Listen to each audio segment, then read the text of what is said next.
মাগুরায় ধর্ষণের শিকার ৮ বছরের শিশুটি। দুপুর ১টার দিকে ঢাকা সম্মিলিত সামরিক হাসপাতালে তার মৃত্যু হয়। বাংলাদেশে ধর্ষণের ঘটনা যেন থামছেই না। সম্প্রতি একের পর এক ঘটনার পর দেশজুড়ে তীব্র প্রতিক্রিয়া দেখা যাচ্ছে।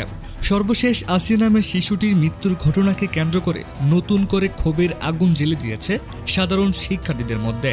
আসিয়া ধর্ষণের শিকার হওয়ার পর চিকিৎসাধীন ছিলেন, কিন্তু আজ বৃহস্পতিবার ১৩ মার্চ দুপুর ১টায় চিকিৎসাধীন অবস্থায় শিশুটি শেষ নিঃশ্বাস ত্যাগ করেছেন। এই ঘটনা বাংলাদেশের সাধারণ মানুষের হৃদয়ে গভীর ক্ষত সৃষ্টি করেছে। শিক্ষার্থীরা রাস্তায় নেমে প্রতিবাদ জানাচ্ছে এবং ধর্ষণের বিরুদ্ধে কঠোর আইন ও কার্যকরী ব্যবস্থা নেওয়ার দাবি তুলছেন। এছাড়াও শিক্ষার্থীরা সরকারের বিভিন্ন স্তরের ব্যর্থতাকে দায়ী করছেন এবং এই পরিস্থিতির অবসান চাচ্ছেন। তারা ডক্টর ইউনূসকে সরাসরি হুঁশিয়ারি দিয়েছেন ও ব্যর্থতা স্বীকার করে পদত্যাগের আহ্বান জানিয়েছেন। সেজন্য আমরা বলতে চাই যে এই ব্যর্থতার দায়ভার নিয়ে অবিলম্বে পদত্যাগ